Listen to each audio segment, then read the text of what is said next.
Bismillahirrahmanirrahim. Assalamualaikum warahmatullahi wabarakatuh. Innal hamdalillah nahmaduhu wa nasta'inuhu wa nastaghfiruh wa na'udzu billahi min shururi anfusina wa min sayyiati a'malina. Man yahdihillahu fala mudilla lahu wa man yudlil fala hadiya lahu. Asyhadu an la ilaha illallah wa anna Muhammadan abduhu wa rasuluh. Allahumma salli ala Muhammad wa ala ali Muhammad. Rabbi ishrah li sadri wa yassir li amri wahlul 'uqdatam min lisani yafqahu qawli. Subhanaka la 'ilma lana illa ma 'allamtana innaka antal 'alimul hakim. Wa la hawla wa la quwwata illa billahil 'aliyyil 'azim. Qala Allah Ta'ala, a'udzu billahi minasy syaithanir rajim. Ya ayyuhallazina amanu ittaqullaha haqqa tuqatih ولا تموتن إلا وأنتم مسلمون. قال الله تعالى في الكتاب أعوذ بالله من الشيطان الرجيم قل إن كنتم تحبون الله فاتبعوني يحببكم الله ويغفر لكم ذنوبكم. فقال النبي صلى الله عليه وسلم فإن أصدق الحديث كتاب الله عز وجل وأحسن الخير هدي محمد صلى الله عليه وسلم. Amma ba'd, syukur pada Allah kita dapat kembali menyambung bacaan kita pada hari ini untuk kita melihat bahagian ketiga perbincangan daripada hadis yang ke-17 dalam bab wali-wali Allah.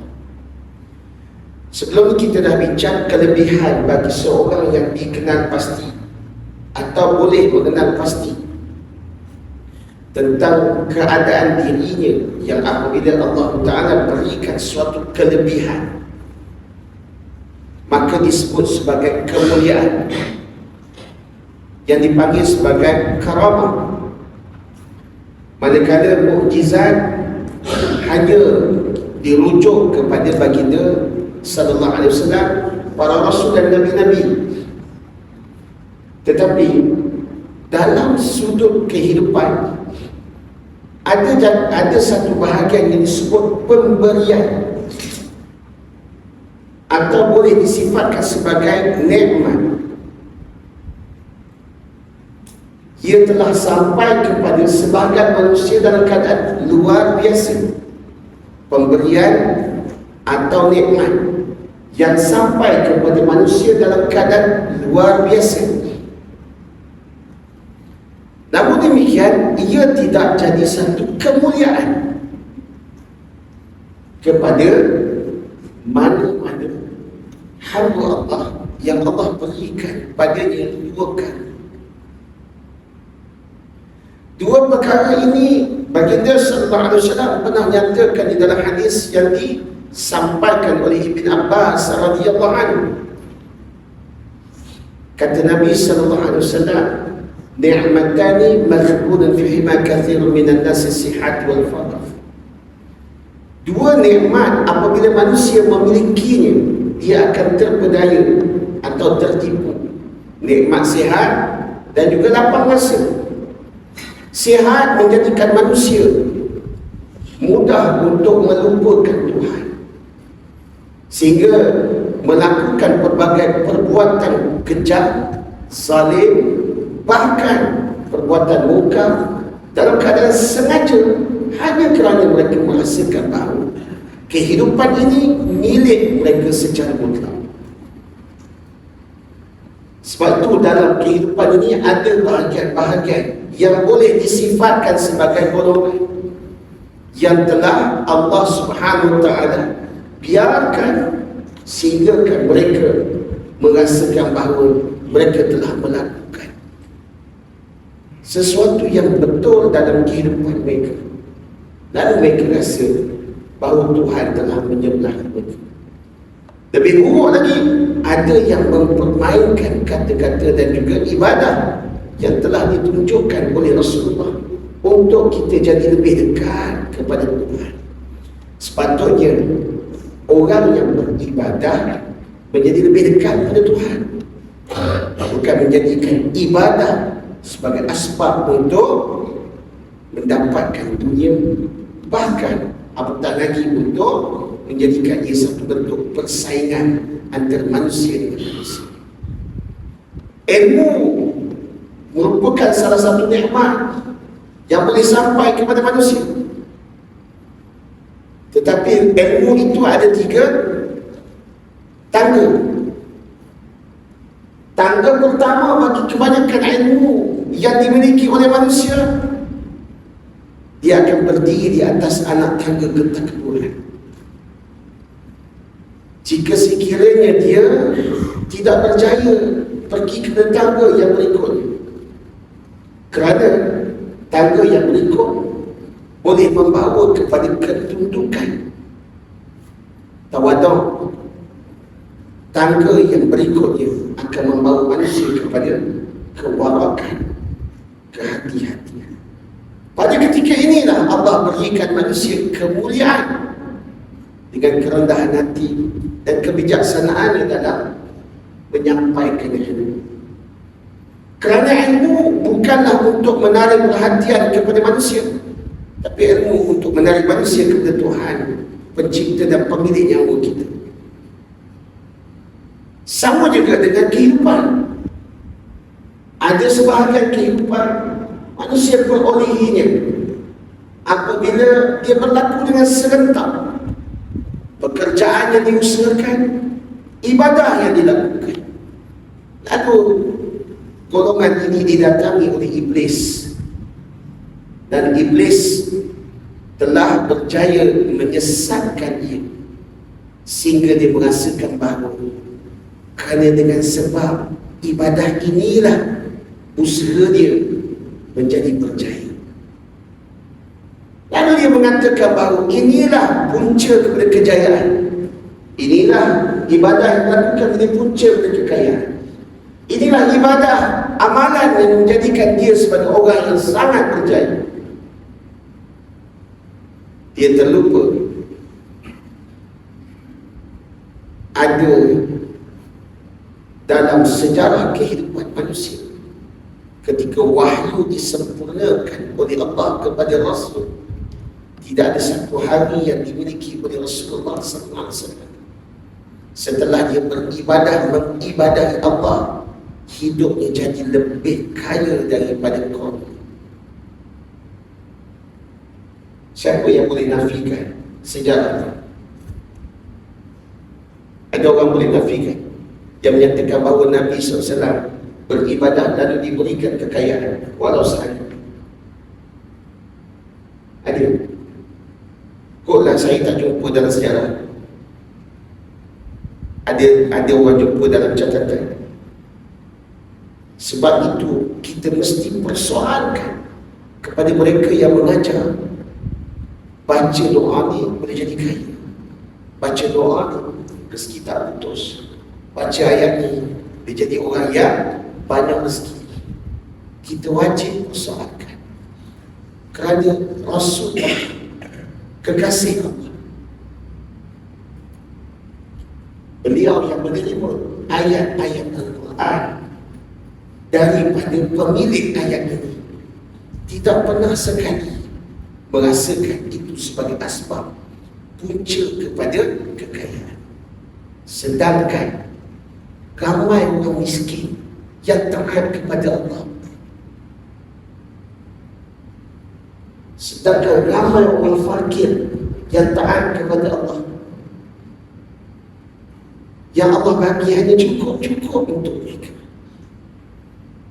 Cuba tanya pada mereka yang ajar ayat doa ataupun ayat tertentu atau amalan tertentu, kenapa tidak orang miskin ini berubah kehidupan? Itu soalan. Sebab tu kita kena faham dengan jelas Al-Quran adalah petunjuk yang memandu kehidupan kita agar kita jadi hamba yang taat, hamba yang mensucikan Allah, hamba yang mengajak kepada kebaikan, hamba yang mengajak kepada manusia untuk bersatu padu, berbaik sangka, bersaudara dan berkasih sayang, bukan mencipta permusuhan. bukan mencipta pemisahan antara kaya dan miskin. Agama tidak datang untuk tujuan itu. Sebab itu kita temui dalam Al-Quran contoh-contoh kejahilan murakkab yang telah menyelubungi oleh sebahagian manusia sehingga merasakan bahawa perbuatan mereka yang telah dipandu oleh iblis sehingga sesat, dia rasa bahawa ini adalah kemuliaan daripada Tuhan. Maka kita tengok dalam surat 198 perbincangan yang disebut sebagai salah satu daripada bahagian. Kalau ada buat saya nak buat rajah, tapi saya cuba cerita rajah ni, cuba buatlah. Baik. Tajuk yang kita nak bincang ini iaitu disebut Al-Istidraj. Biasa dengar kan? Istidraj. Ramai orang suka sebut istidraj. Selalu dia guna istidraj ni, dia bedah orang kaya je. Dia bedah orang yang ada lebih je. Dia pukul orang yang ada lebih. Tapi sebahagian daripada orang yang memiliki masa dalam masa lapang dan juga sihat, walaupun tak kaya, dia terlupa. Itu juga pemberian. Baik, saya nak ajak bagi yang ada kitab, ada nota. Pertama, buat tajuk Istidraj. Di bawah Istidraj ada 3 jenis. Bagikan terus, kita buat rumusan. Kalau tak, kita tertangguh lagi bincang. Tak habis. Masa singkat sangat. Dan saya perlunya sikit mana. Allah Akbar, bekerja daripada banting ni. Memang banting semua. Allah Akbar. Bawah pada istidraj ada 3 jenis istidraj. Yang pertama, pengabaian. 3 situasi atau 3 jenis yang boleh berlaku. Yang pertama, pengabaian. Pengabaian apa? Apa yang diabaikan? Ayat itu kita akan bincang. Yang kedua disebut sebagai penafian.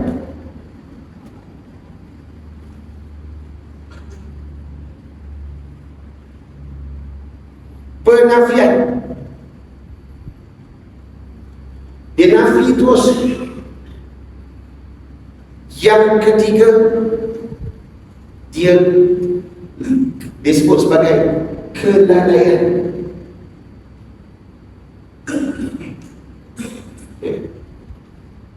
Nombor 1, Jawa kata deny. Pengabaian dia. Dia abaikan, dia nafikan. Dalam bahasa Arab dia boleh sebut fasik. Sebab fasik ini sebahagian daripada abai ataupun carut. Bahagian kedua disebut apa tadi?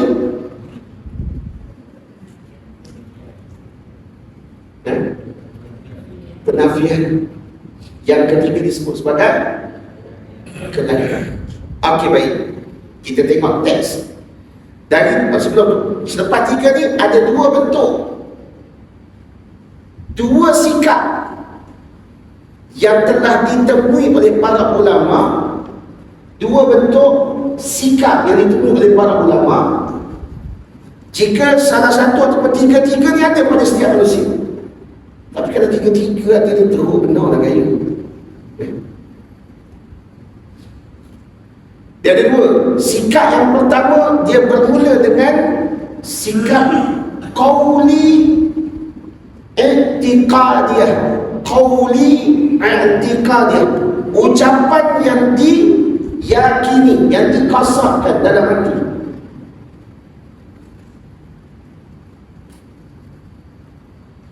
Yang kedua disebut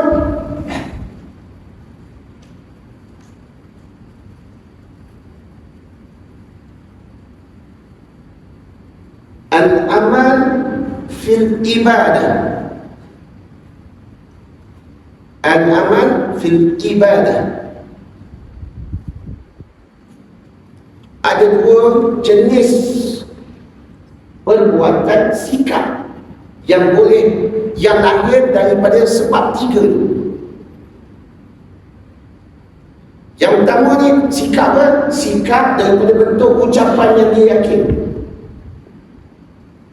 Baik, dalam kitab Akidah Ahli Sunnah wal Jamaah, kita himpun semua perbincangan para ulama. Kita akan temui ciri-ciri orang yang mempunyai ucapan yang dikosakkan dalam hati, ucapan yang sesat lagi menyesatkan sehingga membawa kepada rosaknya iman. Maka lahirlah aliran-aliran yang dikenal pasti dalam pengajian akidah sebagai aliran yang menyesatkan. Secara umum dalam pengajian akidah Ahli Sunnah wal Jamaah, sepakat kita kenal pasti ada 8 aliran. Yang pertama disebut aliran Jahmiyah. Yang kedua disebut aliran Qadariyah. Sempat tulis kita? Tak sempat. Nantilah saya buat nota, saya bagi ke imam-imam aku tadi nampak. Hari kita duduk situ. Qadariyah. Kedua. Yang ketiga disebut sebagai Jabariyah. Yang keempat disebut sebagai Rafidah.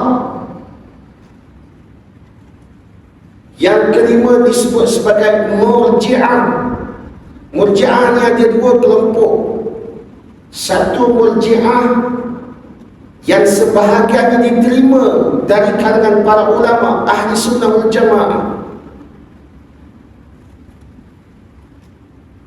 Satu lagi kelompok Murji'ah yang dikenal pasti sebagai golongan yang sesat.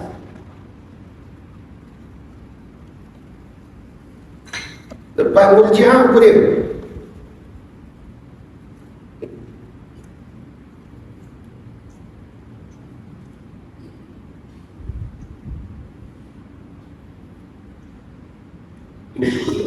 Kejap.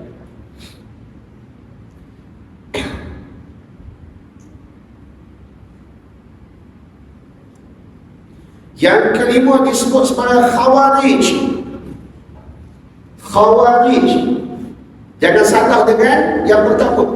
Yang pertama, jangan salah yang pembicaraan kita. Dia panggil Khawarij. Khawarij itu lain. Khawarij itu luar biasa. Ni Khawarij.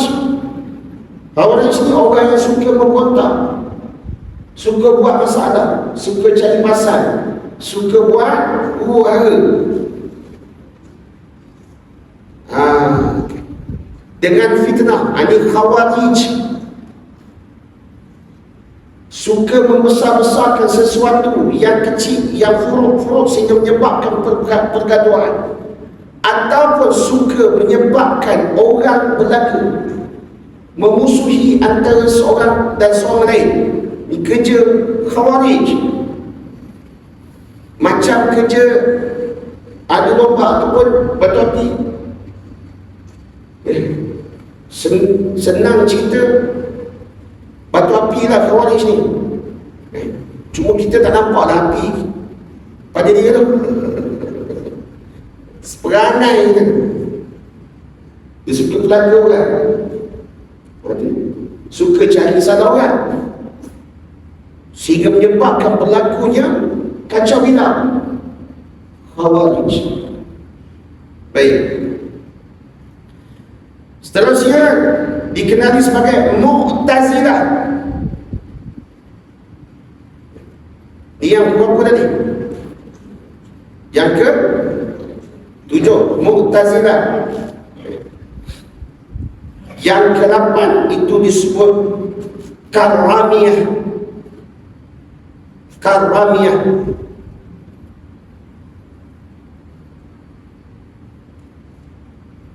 Karramiyah juga ada sektor dia. Satu lagi dikenali sebagai Kullabiyah. Kullabi. Izinkan saya sebut reka-rekasi daripada 8 ni. Kalau kita nak perinci sebab dia masuk pengajian akidah, tapi kita nak tahu ketapan ni, saya nak ambil contoh Jahmiyah, Qadariyah, Khawarij. Saya dah cerita lebih kurang, dan juga bentuk pemikiran daripada golongan Rafidah. Jahmiyah, golongan yang paling ramai ada dalam masyarakat kita. Dia bukan satu aliran yang ada satu macam persatuan, kebetulan, tak ada. Dia adalah bentuk pemikiran dan sikap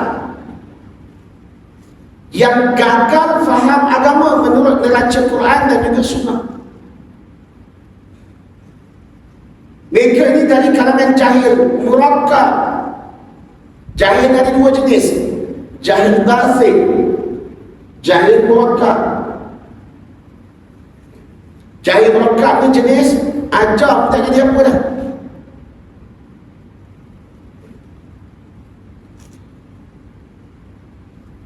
Jahil basit, dia kita tak boleh tegur direct, dia tak berubah. Kita kena sabar, kita kena didik, bimbing dia, betulkan dia. Tapi kalau kita terus pergi dekat dia, di perbuatan tak boleh, pasal tak boleh, dia macam tu. Tapi kita kena beri pada dia pendedahan. Okey, baik. Jahmiyah adalah merupakan golongan yang menafikan sifat Allah. Dia menafikan asma wa sifat Allah Azza wa Jalla.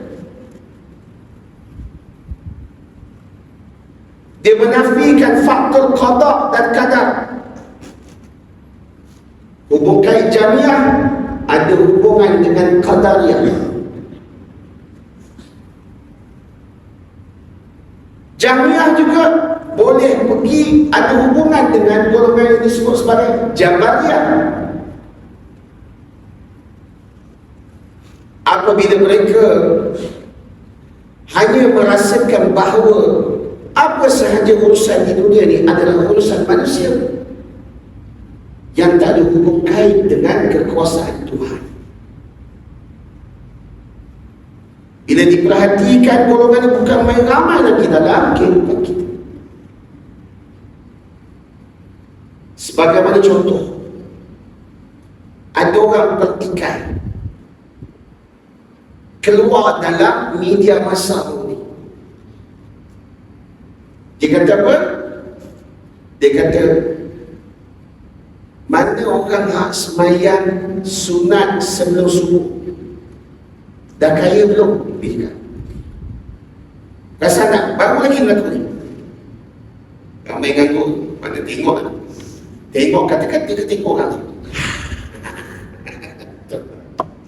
Astagfirullah. Jangan pergi ustaz. Pensel kita tengok orang. Buku apa yang telah dibaca sebelum ni. Kan? Betul tak? Tak nak anggur.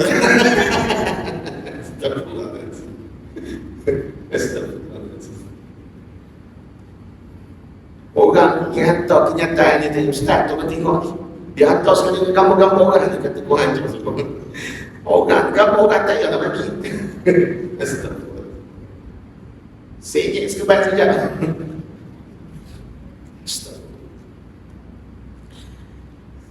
Saya kata, kalau bagi saya tahu ayat ni, nak suruh saya buat apa? Ialah macam ni, apa jadi pada dia? Apa jadi pada dia selagi dia bernyawa? Kita doakan dia semoga dia sempat bertaubat. Jangan komen apa-apa. Tapi apa yang diucap beri panduan kepada kita bahawa ini ucapan seorang yang telah rosak imannya. Inilah istidraj.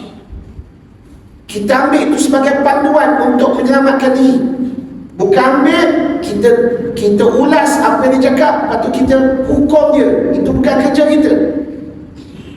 Orang berilmu, selepas dia mengilmukan diri dia, kerja dia, apa sahaja yang bertentangan dengan prinsip Quran dan Sunnah, perbaiki diri dia. Bukan kita pergi hukum orang.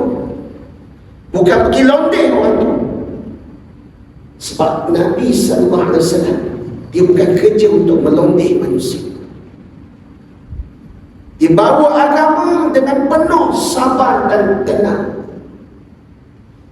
Dia sentiasa mencari ruang dan peluang untuk perbaiki kejahilan manusia.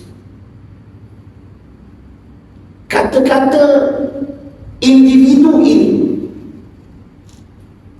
menyebabkan kita merasa bahawa kesian pada dia. Kerana dia terlupa dia memiliki banyak kelemahan sebagai seorang manusia. Kelemahan pertama apa dia? Yang paling mudah sebagai seorang manusia, kita kelemahan pertama apa dia? Celika. Cuba muhasabah balik. Kelemahan kita yang pertama apa dia? Lupa. Yang paling cepat dah tu. Lupa tu ambil masa. Apa dia? Dia berubah. Waktu berubah je mereka. Apa dia? Assalamualaikum.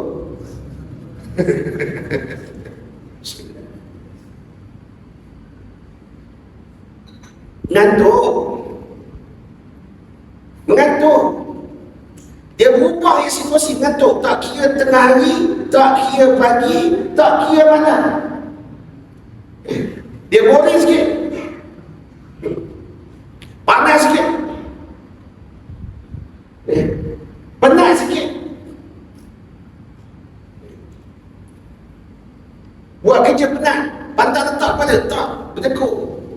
Dia bukan lelak, dia berserta dengan irama lambreta.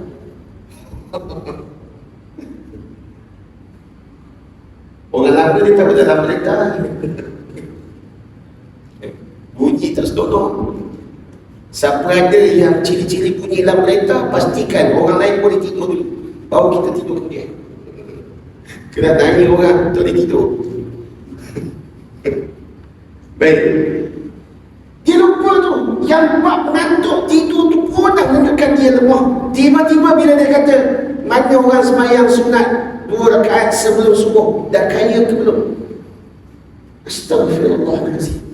Karena dia berkata-kata demikian, bahawa dia tak faham tujuan untuk beribadah.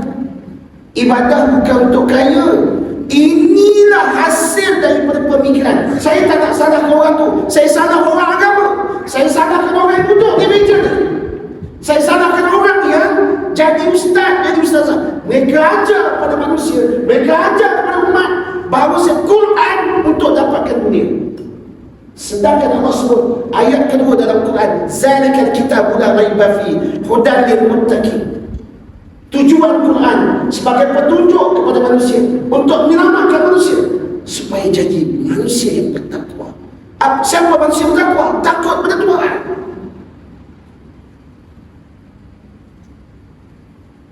Takut pada Tuhan. Berdiri supaya rasa takut depan Tuhan.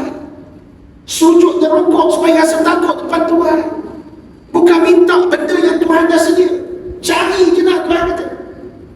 Kerja yang elok, yang halal, dan bersyukur dengannya. That's it, simple.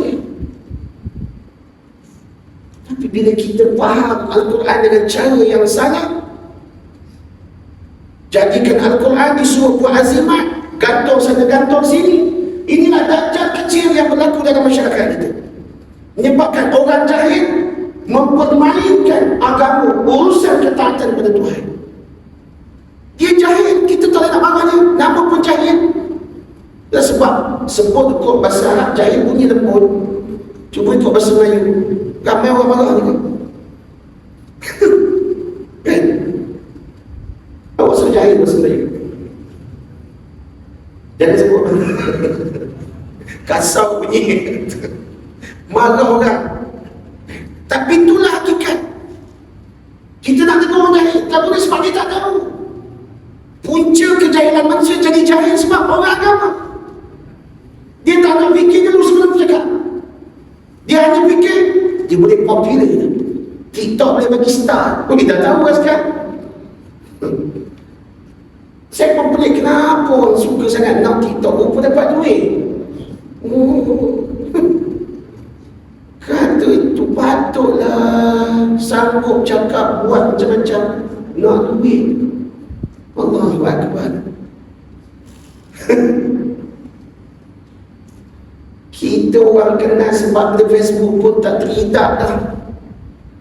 Kadang-kadang perasan pun ada juga. Kembang sekejap, Ustaz UK kenal macam mana. Saya selalu dengar melalui TV Melaka. TV Melaka, wah, bila-bila pula aku keluar TV kat Melaka ni. Rupanya Facebook, Melaka FM, radio. Orang Indonesia tu, oh, sampai Indonesia sampai. Oh, Facebook kan. Dah, Allah aku tak ada. Ramai orang tegur Indonesia tu. Kembang sekali. Bila dah habis, pusing kan, sengih kembang sekejap. Orang kenal dekat astagfirullah, tunjuk astagfirullah. Ujian. Kalau tak sedari dia jadi istidraj. Keluar dia. Dia jadi riak, ujung. Istidraj tu. Tapi kita tak nak jadi begitu. Sebab kita dibalik dengan takwa. Takwa akan menyelamatkan kita daripada kejahilan. Sebab itu bila kita lihat hari ini, penyakit berpemikiran yang lahir pada ucapan sangat mudah berlaku. Disebabkan apa? Tidak ada ilmu yang dibimbing dengan cara yang syumul. Syumul apa maksudnya? Sempurna, baik. Macam mana sempurna? Kena sabar. Sebab Quran pun turun berperingkat. Mana boleh kita hari ini nak dorong semua serta. Jadi yang belajar pun kena sabar. Baik, kita tengok penulis dia bawa contoh peristiwa yang terjadi di luar hukum kebiasaan, yang terjadi di tangan seorang yang ingkar dan fasik, seperti pada firman Allah di dalam Al-Quran pada surah Al-A'raf ayat 180. Allah berkata, a'udzubillahi minasyaitanir rajim, walladzina kadzdzabu biayatina sanastadrijuhum min haitsu la ya'lamun. Orang yang mendustakan ayat-ayat kami, kami akan menarik mereka sedikit demi sedikit ke jurang kebinasaan menurut cara yang mereka tidak ketahui. Istidraj sangat banyak, antaranya apa yang dilakukan. Contoh yang paling jelas yang pernah dilakukan oleh Samiri, di mana dia mencipta anak patung yang menyerupai lembu dari emas untuk Bani Israel. Kemudian dia campakkan athar al-Rasul, bekas tinta Jibril alaihissalam, ke dalam bahagian perut ciptaan patungnya, sehingga dapat mengeluarkan suara lalu bercakap-cakap. Allah gambarkan sifat demikian. Allah gambarkan kepada kita situasi demikian. Untuk apa? Kita baca dulu firman, maka kita ulas ringkas kerana kita nak nampak kesannya. Allah menceritakan, Allah beritahu, qalu ma akhlafna maw'idaka bimalkina walakinna humilna awzara min zinatil qawm faqazafnaha fakadzalika alqas-samiri فأخرج لهم عجلا جسدا له خوار فقالوا هذا إلهكم وإله موسى فنسي. Mereka jawab, kami tidak menyalahi janji kami kepadamu itu dengan kuasa dan ikhtiar kami, tapi kami telah dibebankan membawa barang-barang perhiasan orang Mesir itu supaya kami mencampakkannya dalam api lalu kami melakukannya demikian. Demikian jugalah Samiri mencampakkan apa yang dibawanya. Kemudian Samiri mengeluarkan untuk mereka dari lemburan barang itu berupa patung seekor anak lembu yang bertubuh lagi bersuara.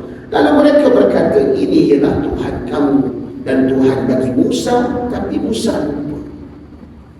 Iblis ni, dia bila dia tengok manusia, dia berubah taat kepada Allah. Dia tukar approach. Sebelumnya orang ni dia jahil, tapi bila dia jadi orang yang mengikut kepada kebenaran, iblis yang pakai biasa ni, saya sebutlah dengan bahasa yang mudah, pakai biasa ni. Nak sebut jenis pakai kan takut dia terkena kepada bagian-bagian yang orang terasa. Pakai biasa rendah-rendah ni, dia tengok, oh dia dah berubah, dia dah ikut kebenaran. So dia pergi dapur Duty Rooster, tukar dengan orang yang lebih advance lagi. Yang lebih advance datang, dia datang bukan ajak pada kejahatan, tapi dia merekayasakan. Bahasa Masya Allah. Dia mencipta satu bentuk pemikiran, dia membentuk satu kepercayaan, dia membentuk satu etika, supaya manusia yang konon-kononnya apa dia buat tu betul. Macam Samiri, bila Musa AS diperintah Allah untuk meninggalkan mereka, melaksanakan perintah Allah, seketika itu juga mereka telah merubah janji mereka kepada Nabi Musa AS.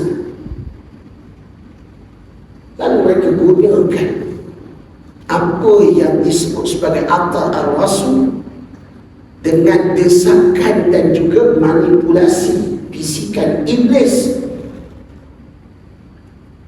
kepadanya. Lalu mereka buat dan cipta, terhasil sesuatu yang luar biasa. Lalu dia bercakap, wah tengok, ini semua usilaku, ini semua kerjaan aku, ini semua perbuatan aku, aku dapat manfaat yang luar biasa. Lebih kurang kisah yang ditunjukkan dalam peristiwa ini dengan manusia ini, ramai yang berbuat demikian. Lalu dia kata, tengok, inilah apa yang aku dapat sebab aku solat 12 rakaat sehari semalam. Inilah yang aku dapat sebab aku amal doa di banyak ni. Inilah kekayaan yang aku dapat sebab aku selalu buat baik pada mak dan ayah, tuan-tuan, ayahanda dan bonda. Ramai dari kalangan kita yang mempunyai anak yang soleh. Ketika dia berkhidmat kepada ibu bapanya, adakah anak tersebut berubah jadi orang kaya?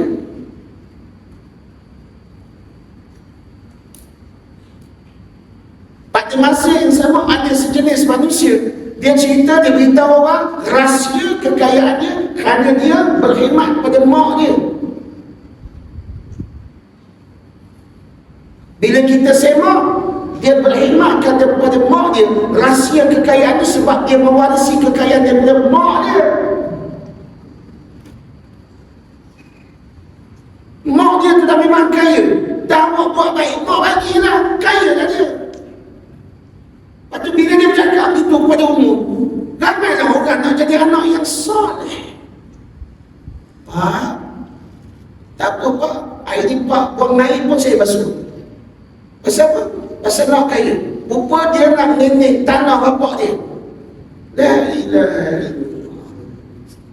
Sebab tu kita tak boleh sebut amalan ini menjadi penyebab. Amalan ini semua amalan kebaikan untuk menjadikan kita ni hamba taat kepada Allah yang menyelamatkan kita di akhirat. Amalan itu untuk kita jadikan deposit, menyelamatkan kita di akhirat, menyelamatkan kita dalam kubur, bukan menembus dunia yang tak ada mana ni. Dunia kita tak ada untuk makan dan minum dan bergembira dengan kehidupan menurut kacamata dan neraca agama yang telah dibawa oleh Rasulullah SAW. Itu je. Jangan keluar. Dalam arti kata lain, bila kita tengok ulama menemui jenis-jenis ucapan qauliyah i'tiqad yang dikasarkan dalam ucapan yang telah diyakini dalam hati. Ucapan seperti mana? Aku tak sembahyang bukannya ni jamiah dan juga qadariyah. Similar, sama lebih kurang dengan individu yang berkata tadi.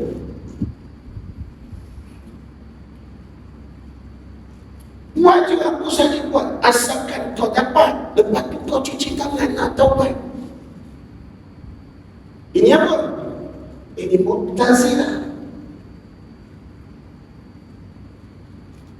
Allahu Akbar. Berapa ramai individu yang diajar untuk mengejar kekayaan tanpa mengambil kira nilai maruah dan akhlak serta ciri-ciri syariah dalam jual beli, dalam pekerjaan, sehingga menyebabkan mereka menerima hasil yang berlimpah ruah. Tetapi Allah tunjuk kepada kita betapa buruknya akhlak dan maruah mereka. Namun demikian, sebahagian besar dari kalangan orang yang jahil, bila melihat mereka berkata-kata dengan watak-watakan yang mereka ubah-ubah, sekejap jadi orang tidak bermaruah, sekejap jadi orang yang beragama, sekejap jadi orang yang pemurah, sekejap jadi orang, dia ubah-ubah watak tersebut hanya untuk apa? Hanya untuk dia kekal dominan dalam pandangan manusia sebagai orang yang diberkati. Akhirnya orang jahil percaya, orang jahil akan ikut. Maka dua kelompok yang jahil juga terkena istidraj, kebinasan, kehinaan Allah, dengan sebab dia ada akal tapi tak boleh berfikir. Lalu dia gunakan masa yang dia ada untuk hanya mengikut sesuatu yang Allah Ta'ala tak redha atasnya. Dan kelompok yang Allah bagi lambakan dunia padanya tanpa memikirkan hukum halal haram, sehingga menjadi semuanya halal. Orang fikir, Ustaz ni hukum baru, Ustaz. Tak, saya reka payahlah, haram boleh betul, halal boleh halal. Kan? Syubhat boleh betul, semua boleh betul. Jadi tiba pada waktu dia menikmati, dia rasa tak ada apa-apa, peti tak sampai tak patutnya. Okeylah kot. Bumi tak terbelah. Dia tengok kat cerita Semirah tadi, bila siapa bila di azalnya kan, bumi terbelah, ingat cerita? Ingat kuat tengok. Hukuman Allah Subhanahu Wa Taala untuk umat Nabi ditangguhkan tidak seperti mana hukuman ke atas umat Nabi-Nabi terdahulu. Tapi Allah pernah gambarkan, Allah boleh tukar umat ini, Allah boleh binasakan umat ini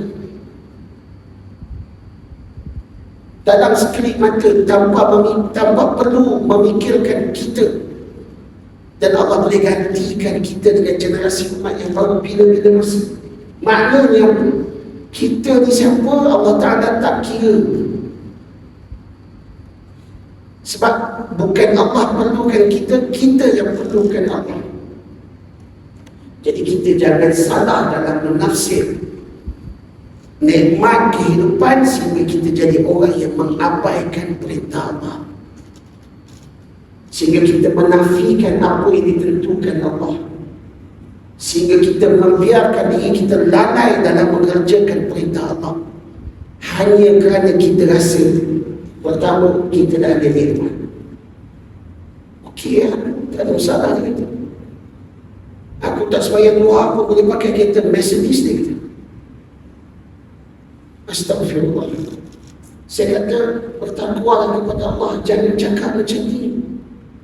Sebab jangan katakan orang tak sembahyang duha, yang tak sembah Tuhan pun berapa ramai pakai Mercedes.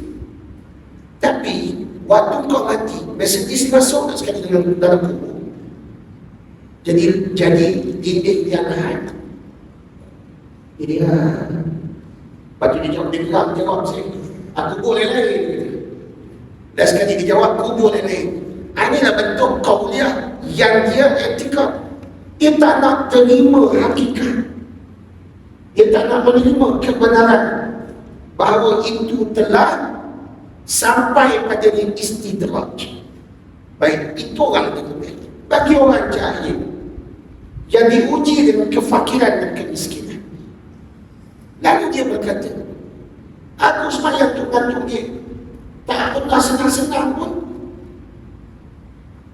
Nampak? Dia ada masa, dia ada kekuatan.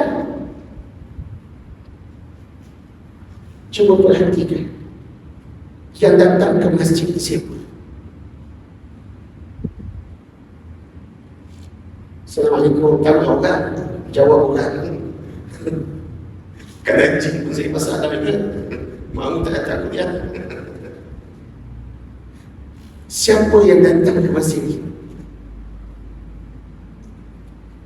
Orang yang ada masa. Orang yang datang masjid, dia ada masa. Dia tetap pada masa macam kita. Beza dia abaikan masa tersebut. Beza dia dengan kita, masa yang kita dan dia miliki sama. Tak ada orang yang hidup satu hari dia ada lebih 1 jam jadi 24 jam. Semua 24 jam, betul? Semua orang menempuhi waktu subuh yang sama, betul? Yang duduk Malaysia lah, kan? Kan dia jawab, saya duduk dekat Amerika. Amerika Ustaz dia jawab. Semua orang ada masa yang sama, putaran masa 24 jam. Tapi yang sampai ke masjid, dia menggunakan masa tersebut. Soal dia guna dalam bentuk apa? Ikhlas, terpaksa, dipaksa, apa saja keadaan. Itu nombor 2. Itu nombor 2. Yang pertama diuji dan dinilai pada dia guna masa dia untuk datang ke masjid. Sebab tu doa Nabi SAW disampaikan kepada Allah, dipanjatkan kepada Allah untuk mendoakan kepada umatnya yang datang ke masjid dalam keadaan tidak melihat niatnya dulu. Dia melihat perbuatannya, pilihan tersebut. Itu doa Nabi. Maknanya Nabi kasih kepada kita. Lepas tu Nabi kata apa?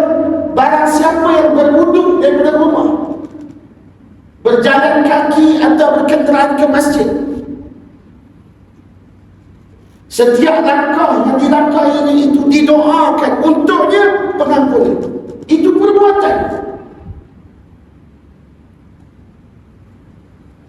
Nabi ajar kepada kita tak melihat niat dari manusia. Niat itu urusan manusia dengan Tuhan. Tapi umat Nabi dia pilih nak buat baik. Yang sebelah tadi buat ke 10 gandaan. Ikhlas baru niat. Ikhlas itu Tuhan yang tahu, manusia tak tahu. Digandakan dengan lebih dari.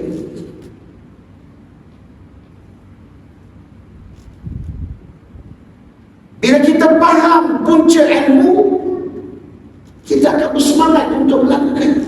Berbeza dengan orang yang tidak menggunakan masa. Sebab dia tak faham punca ilmu, maka dia tak nampak apa kelebihannya pergi masjid, apa untungnya pergi masjid. Kalau aku pergi masjid sekarang ni, siapa nak jaga kedai aku? Siapa nak jaga bisnes aku? Siapa nak ganti pekerjaanku? Siapa yang nak bagi suap makan pada perutku? Bukan ku, saya, tidak dia.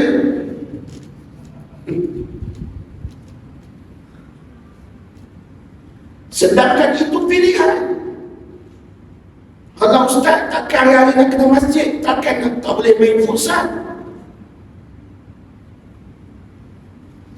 Takkan hari kena pergi masjid, takkan tak boleh main badminton.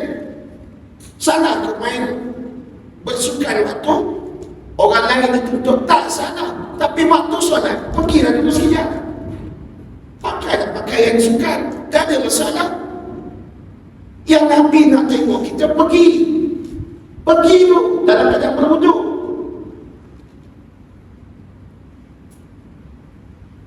Nabi tak bersoal selepas dan sebelum di antara tu. Yang Nabi bersoal jika lalai sehingga kita tidak mahu duduk di antara dua waktu. Maghrib dengan Isyak tak jauh waktu dia, duduk sekejap. Lepas tu ikutlah. Nak melompat ke, nak apa ke, janji tidak melakukan pelanggaran syariat. Nak makan tak, nak jalan-jalan, nak siap-siap, nak berehat, nak bersukan, nak apa, buatlah. Tapi bila kita faham punca, bila kita tak faham punca itu, maka kita akan jadi mudah terpedaya. Itulah istidraj. Sebab dia rasa berat, tak apalah, lepas dia boleh sembahyang. So dia jual akhirat dia demi kegembiraan hawa nafsu. Sedangkan perbuatan itu akan disoal Allah. Untuk lebih sedar, kita kena tahu kita ni milik Allah. Sebab tu kita kena tahu apa sahaja yang ada dalam kehidupan ini, dia ada pemilik dia. Pemilik itu Rabb, Tuhan yang memiliki. Mana kita adalah hamba yang meminjamnya dan diberi pinjaman. Kita tak dituntut untuk bayar pinjaman tersebut. Kita dituntut untuk memperlihatkan syukur ataupun terima kasih. Jadi bagi orang rakyat, hidupnya tanah Allah tak bagi dunia, tapi tidak mahu mencari punca keilmuan diri dia untuk mengilmukan diri bagi menyelamatkan hidupnya di akhirat, maka itu adalah satu bentuk istidraj. Dia pilih untuk tinggalkan perintah Allah. Pada waktu itu dia dalam lingkungan orang yang sedang dihina Allah.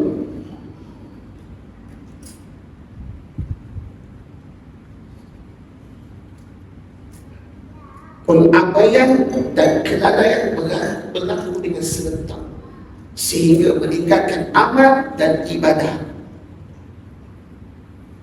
Inilah yang kita kena faham, apa itu kehinaan ataupun istidraj. Patut Nabi SAW bila dia tegur sahabat-sahabat, dia mulakan dengan terberat. Dia menyebut ittaqullah, bertakwalah kepada Allah. So bila sebut ittaqullah, bertakwalah kepada Allah ni, perkara pertama dalam ilmu bertakwa tu apa dia? Takut azab Allah. Takut azab Allah tu akan menyebabkan kita, betul ke aku buat ni? Okay. Tak salah ni, boleh buat ni. Apa dia nak buat? Nak main badminton, salah main badminton. Nak bermain bola, salah main bola, tak salah. Tapi yang salah waktu tu, waktu kita sepatutnya berada di tempat untuk kita muliakan panggilan Allah. Itu baru satu cabang, belum lagi cabang-cabang yang lain. Saya nak cerita semua cabang-cabang, tapi jam tu dia berkelip-kelip, terganggu mata.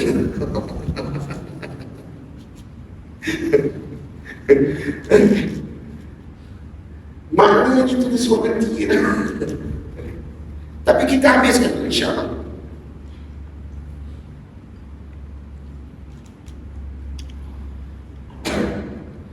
Dalam kehidupan ada satu bentuk, satu lagi perbuatan yang jelas menyalahi prinsip syariat, iaitu pemujaan syaitan.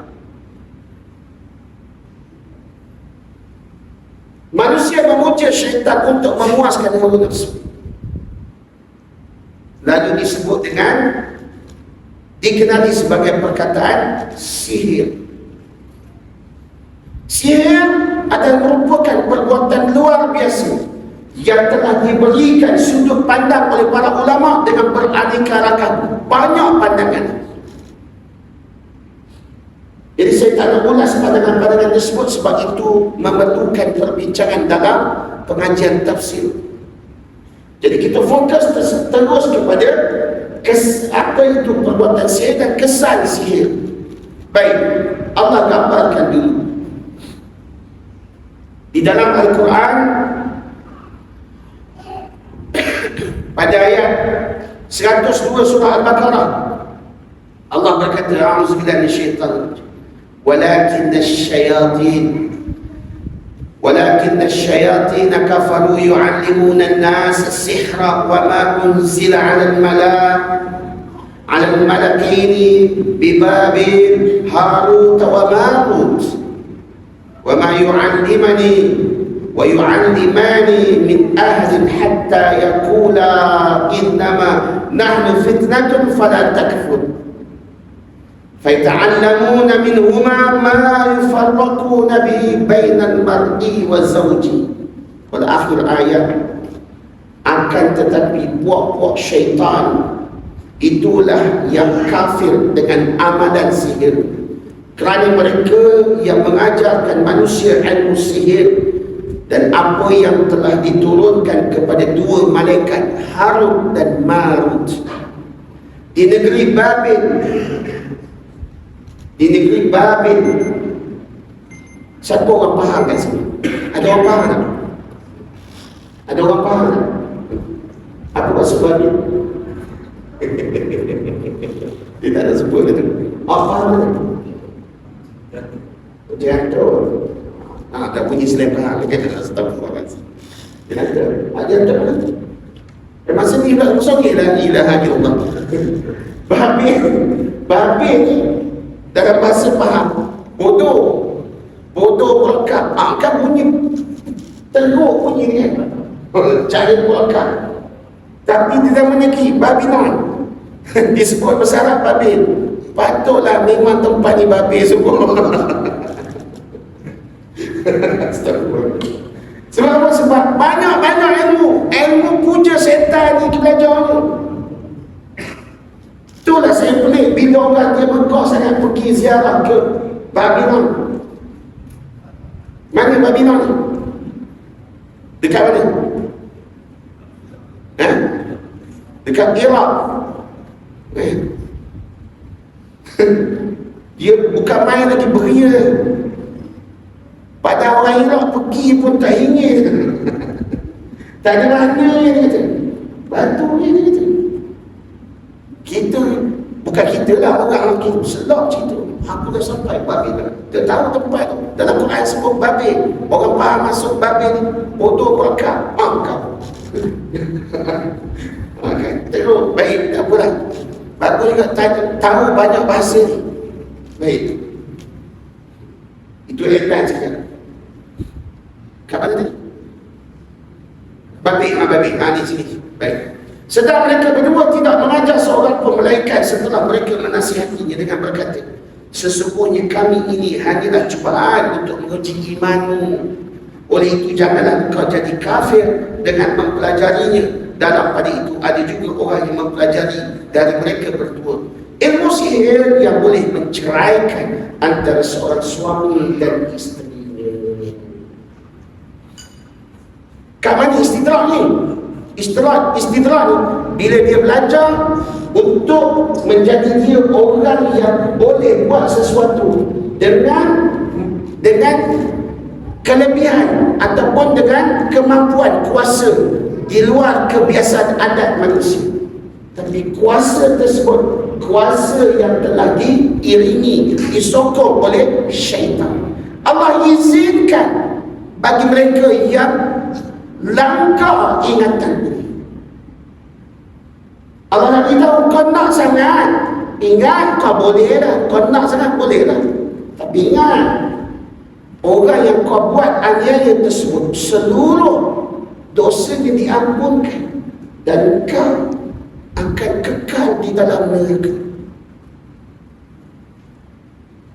Dia tak nak tengok Quran, lalu dia fikir tak apa, asalkan aku puas, asalkan aku ada kuasa tersebut, kelebihan tersebut. Untuk membuktikan sihir ini memang boleh berlaku. Sejarah menunjukkan antara salah satu daripada 3 penderitaan yang dialami oleh Rasulullah SAW adalah dengan sebab kesan sihir. Sebab tu Nabi SAW dia nak kita ni amal zikir pagi dan petang. Zikir pagi petang. Kalau tak mampu nak baca maksurat, bacalah ayat kursi dan 3 kun tiap pagi dan petang. Kalau tak mampu juga baca ayat kursi dengan 3 kun pagi dan petang, baca surah Baqarah tu sampai habis. Payah now.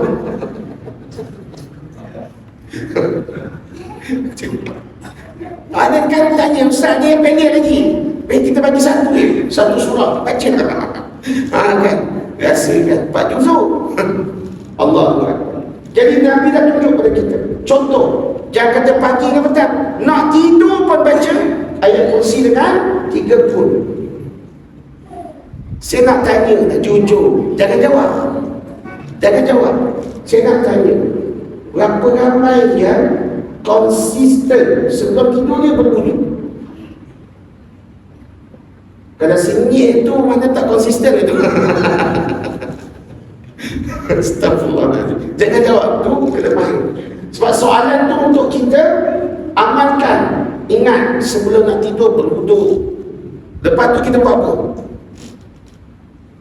Assalamualaikum. Kalau you pun nak sembahyang isyak, sabar lah, kita jawab lah soalan tu. Lepas tu wuduk apa dia? Nabi ajar kita buat. Sunnah Nabi ni, yang saya sebut sunnah ni kau, sebab ni sunnah Nabi yang tidur ni, orang ramai tak buat. Mereka ramai. Lepas berwuduk apa dia?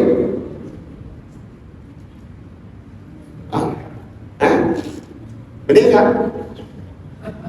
Semayang dah kebas tempat tidur. Lepas tempat tidur astagfirullahaladzim. Orang Melaka dia bakar darah. Duduk baca ayat kursi 3 kun, tadak tangan, tiup, sapu di muka, seluruh tujuh jari, sapu di kaki. Ini hadis Nabi. Bukan ustaz yang ngajak, betul lah saya sebut tadi, tapi itu hadis petunjuk Nabi. Lepas tu tidur dalam keadaan macam mana? Menggigil. Jantung sebelah mana? Atas. Tapak tangan belah kanan dekat mana? Di bawah pipi. Assalamualaikum. Buat dah.